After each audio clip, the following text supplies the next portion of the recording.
안녕하세요. 맥키니지 투자클럽입니다. HLB 계열사죠. HLB 글로벌의 전환가액, 신주 인수권 행사가액, 교환가액 조정 공시, 안내 공시가 오후에 나왔는데요. 상향 리픽싱 관련되는 부분인데 이 부분 한번 살펴보도록 하겠습니다.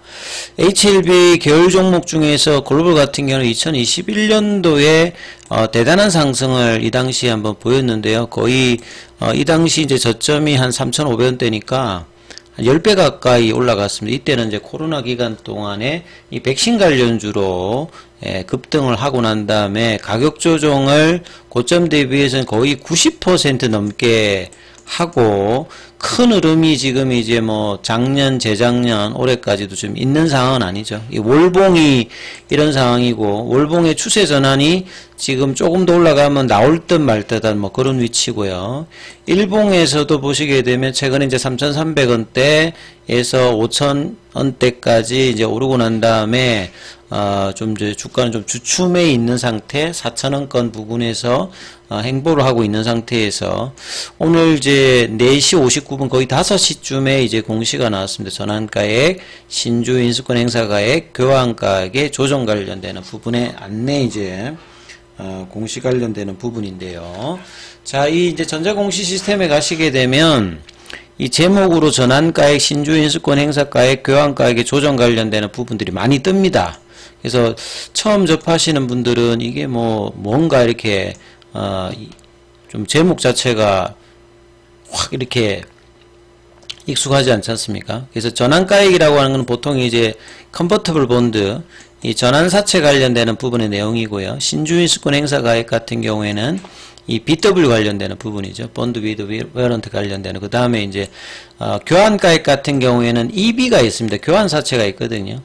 각각 이제 이 메자닌 자금 같은 경우에는 채권으로 이제 발행하고 난 다음에 어떤 이제 특성한 이제 조건에 따라서 주식 전환 관련되는 부분에 어떤 옵션들이 있는 뭐 그런 어떤 이제 사채들이다 이렇게 보시면 되겠습니다. 그래서 이 부분들에 대해서 공시 내용을 살펴보는 게 중요하기 때문에 한번 살펴봐 드리도록 하겠습니다. 그래서 요 클릭해서 이제 나타나면 전환가액의 조정이니까 이제 여기겠죠. 그럼 그 CB 관련되는 부분이다. 이런 부분을 알 수가 있고요. 자, 32회라고 하는 말은 이제 32번째 이제 발행을 했다는 거고요. 무기명식이니까 이제 특정 대상을 딱 지정하지 않은, 그러니까 이름이 이제 나타나지 않는 이런 거고요. 그 다음에 이건부, 그 다음에 이제 무보증이니까 보증되지 않는, 사모니까 이제 지정하는 겁니다. 일반인들이 그러니까 이제 사모 같으면 참여를 할 수가 없는 거죠. 그 중에서 이제 전환사채다. 그 다음에 이제 신주인수권 정권이 별도로 상장하느냐, 요거는 상장하지 않습니다. 여기 이제 상장이 되어가 뭐 거래되는 부분들도 있는데 여기는 상장이 되지 않고, 이번 오늘 공시의 특징은 조정이라고 하는 것이 기존의 4,345원에서 조정 후 가액이 4,600원, 그러니까 올라갔죠. 이런 것들을 이제 상향 리픽싱이라고 합니다. 상향 리픽싱이 되면 이게 뭐 시장에 어떤 영향을 주느냐, 결국 조정가액이 이제 4,345원의 기존의 전환사채를 가지고 있는 분들이 이렇게 이제 주식으로 전환할 수 있던 것들이 주가가 올라가서 4,600원으로 이제 주식 전환해서 이제 신주를 받을 수 있다는 거거든요. 그러면 결국 결과적으로 보시게 되면 미행사 정권의 금면 총액이 이제 214억이거든요. 그래서 조정 전 전환 행사 교환 가능 주식 수가 490만 주입니다. 굉장히 많잖아요. 그러니까 오버행 이슈가 이제 이런 것들이라고 보시면 됩니다. 그래서 채권이 늘어나면 보통 채권 같은 경우에는 부채 비율을 이제 증가시켜서 이자 관련되는 부분에 어떤 재무적인 리스크를 하는데, 이런 전환사채, BW, EB 같은, EB는 뭐 특별하게 그런 건 아닙니다만, 이런 어떤 이제 메자닌 자금의 특징은 이게 주식으로 전환하는 거죠. 이 전환하게 되게 되면 이런 것들이 이제 신주로 이제 시장에 들어오니까 이걸 이제 오버행 이슈라고 합니다. 근데 오버행 이슈가 기존에 이제 492만 주대에서 상향 리피싱이 되어 가지고 460만 주대니까 좀 부담이 좀 줄었다. 이렇게 볼 수 있는 거죠. 그래서 주가는 많이 빠져서 고점 대비해서 90몇 %까지 이제 빠져 있습니다만, 좀처럼 세게 반등이 안 나오고 있는 것들은 HLB 그룹이 대부분 이런 어떤 BW12 관련되는 부분에 오버행 이슈들이 거의 대부분 있거든요. 이런 어떤 부담 부분이 특히 주가가 올라가도 계속 이제 신주 물량이 나오는 어떤 영향을 받고 있다. 그리고 이제 올라갔다가 주춤하게 되면 이런 행사들이 계속 나오는데, 그나마 이제 좀 주가가 최근에 올라왔기 때문에 상향 리피싱, 뭐 하향 리피싱 관련되는 부분을 발행하고 난 다음에 한 3개월마다 계속 이제 이 부분들을 조정을 하거든요. 보통은 이제 시가가 떨어지게 되면 하향 리피싱을 보통 합니다만, 요게 이제 주식 가치가 상승할 때는 이걸 이제 높은 가격으로도 상향 조정도 한다. 그래서 이제 이런 부분들이 적용되는 전환사채다 보시면 되겠죠.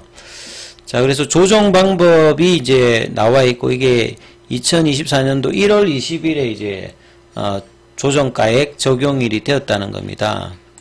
뭐 별도 이사의 결의는 없고 주가에 따라서 조정이 되었다는 부분이고요. 그래서 이게 관련되는 부분은 작년도 이제 4월 6일날 전환사채가 발행됐던 부분입니다. 그래서 이제 그 부분까지 좀 살펴보면 32회차고요. 앞서 말한 대로 이 사채의 건면 총액은 214억입니다. 정관상 뭐 발행할 수 있는 한도는 뭐 굉장히 많이 있는 상태죠. 그리고 결국에 이렇게 뭐 채권을 발행하든지 유증을 발행했든지 어떤 형식에서 이제 가장 중요한 것은 왜 이걸 하느냐, 이게 제일 중요하거든요. 그래서 자금 조달을 해가지고 나중에 이제 기존 주주들이라든지 뭐 채권 보유자들의 의미 있는 부분들은 유형자산으로 남을 수 있는 자금이면 조금 이제 미래의 어떤 이제 그 기업 가치를 늘릴 수 있는 어떤 형태니까 그나마 괜찮습니다. 그래서 자금 조달의 목적에서 뭐 시설 자금을 한다든지 영업 양수를 한다든지 다른 쪽 관련되는 부분, 그 다음에 타법인 정권 취득 자금이라든지 이런 것들은 괜찮아요. 나름 단기적인 어떤 부분보다는 장기적으로는 긍정적인 부분인데, 그 다음에 이제 운영자금으로 이렇게 돈이 이제 들어가는 것은 이거는 남지를 않습니다. 그리고 이제 가장 어째 보면 이제 좀 안 좋은 기업일 때 운영자금이 이렇게 들어가게 되면 그 좀 막연하잖아요. 그러니까 이게 다른 것들 어떤 목적이 딱 명확하게 있는데, 운영자금이라고 하는 말은 운영을 하면서 이게 뭐 인건비로 나가든지 하여간에 그 돈이 들어오고 난 다음에는 거의 이제 뭐 소진이 되는 어떤 자금이니까 214억 관련되는 부분에서 이제 이 발행 대상인 3호의 이제 채권을 이 이제 전환사채를 사는 사람 입장에서도 그 뭔가 주가가 올라가게 되면 대부분 행사를 한다, 이렇게 이제 보면 되겠죠. 물론 뭐 많이 올라가서 하든 언제든지, 그러니까 이제 운영자금으로 3호로 이제 들어오는 분들 같은 경우에는 차익이 이제 가능한 구간에서는 들어오기 때문에 오버행 이슈 관련되는 부분이 더 영향을 뭐 주는 부분이었는데, 그나마 이제 상향 리피싱이 되면서 주식으로 들어오는 어떤 부분들이 이제 부담이 조금 이제 줄었다, 이렇게 이해를 하시면 될 것 같아요. 그래서 이제 뭐 사채 금리 자체가 2%거든요. 그러니까 크게 이제 고금리 상황에서 작년도 같으면 금리가 올해보다 높은 수준이었잖아요. 한참 이제 고금리 부담이었기 때문에 이런 부분을 극복하기 위해서 대부분의 기업들이 이제 유상증자도 많이 발행하는데, 유상증자하면 또 이제 딜루전 관련되는 부분이 있고, 그래서 이제 뭐 유증하게 되면 기존 이제 최대 주주들도 부담이 좀 있는 흐름이고, 참여를 해야 되니까요. 참여 안 하면 또 경영진의 어떤 책임 논란들도 있고, 그렇기 때문에 CB나 BW를 대부분 활용을 하거든요. 그래서 이런 부분들에 대해서 HLB가 가장 많이 활용을 하는 어떤 부분이었고, 그래서 이제 뭐 2026년도 4월 20일입니다. 만기가 정해져 있는데 저 만기까지 이 금리를 받고 돈을 이제 투여하는, 그게 목적이 아니라 언제든지 이제 그 채권 발행하게 되면 하향 리피싱이 있고 상향 리피싱이 있습니다만, 초기는 보시면 전환가액이 6,207원이잖아요. 그러니까 그 뒤에 작년도 대비해가지고 주가가 3천 얼마까지 빠졌으니까 그 가격들이 이제 앞서 보였듯이 이게 이제 4,000원대로 많이 그게 무한정 낮아지지는 않습니다. 무한정 낮아지지는 않습니다만 초기보다는 이제 시세의 흐름에 따라서 분명히 떨어지고 올라가고 이런 부분을 통해서 맞춰놨다가 주가가 나중에 이제 올라가게 되면 팔아서 시색 차익을 하는. 상대적으로 이제 10이나 BW 같은 경우에는 안 되면 이제 뭐 만기까지 한다든지 중간에 돌려주세요. 풋옵션을 해서 하니까 이 10이나 BW에 투자를 하시는 분들 같은 경우에는 뭐 만약에 이제 3호 대상이 된다든지 공모를 하게 되면 그렇게 이제 뭐 크게 문제가 되지 않습니다. 뭐 극히 이제 기업이 너무 이제 문제가 되어 가지고 그 만기에 이제 뭐 상환을 못하는 경우도 있겠습니다만 대부분 이제 12BW를 발행하게 되면 그 발행 대상인 사람들한테는 상당히 뭐 이렇게 나쁘지 않은 어떤 결과들을 좀 내는 부분들인데 이게 이제 주식 투자자 입장에서는 굉장히 이제 오버행 이슈가 된다는 부분을 보시면 되겠죠.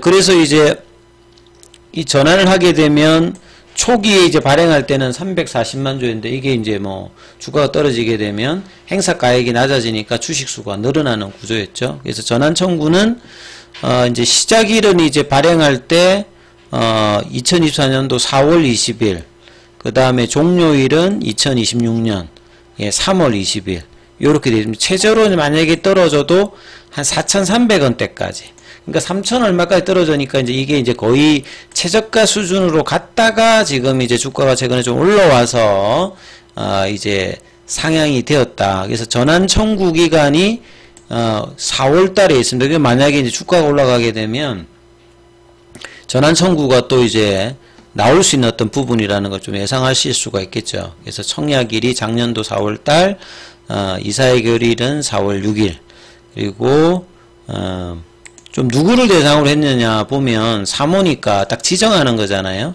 아니면 뭐 요구가 들어왔든지. 그래서 한국투자증권 주식회사 여기에 5억 그 다음에 여기에 보시게 되면 신탁업자 여기가 한 5억이고 시밀리스 투자조합에 60억 그 다음에 하이캣 이노베이션 3호 투자조합에 60억 그 다음에 여기 보면 또 이제 소지섭씨가 있습니다. 예. 소지섭씨는 이제 HLB의 투자를 여러 군데 이제 종목에 나눠서 이런 또 사모 투자들이 조금 되어 있는 어떤 부분이죠. 여기 이제 뭐 5억 정도 글로벌에도 투자가 되어 있습니다. 기타 이제 여러분들이 이제 이렇게 되어 있는데 이게 이제 뭐 장기 투자라기보다는 언제든지 시세 차익이 가능한 어떤 가격이 되면 사람마다 다릅니다만 대부분 이렇게 그 행사를 해가지고 주식 전환해서 뭐 매도를 한다 이렇게 기본적으로 물론 안 할 수도 있는데 대부분은 지금까지는 그렇게 한다는 것들을 또 상식적으로 이해를 해 놓으시면 될 것 같고요. 그 관련되는 부분에 대한 어떤 부분인데 이걸 뭐 쳐보면 특별하게 이제 뭐 또 있지는 않습니다. 그래서 알 수 있는 방법이 좀 뭐 인명이라든지 기간을 쳐도 이런 투자조합이라든지 이런 것들이 뭐 대단히 뭐 큰 그런 데가 아니면 알기가 좀 쉽지 않은 어떤 부분들이 있다. 이렇게 좀 이해를 하시면 되겠습니다. 아무튼 이제 글로벌 관련되는 부분에서 이제 공시 관련되는 부분을 살펴봤는데요. HLB 그룹에 공통적으로 이제 영향을 미치는 부분들이니까 참조하시면 될 것 같습니다. 여기까지 하겠습니다.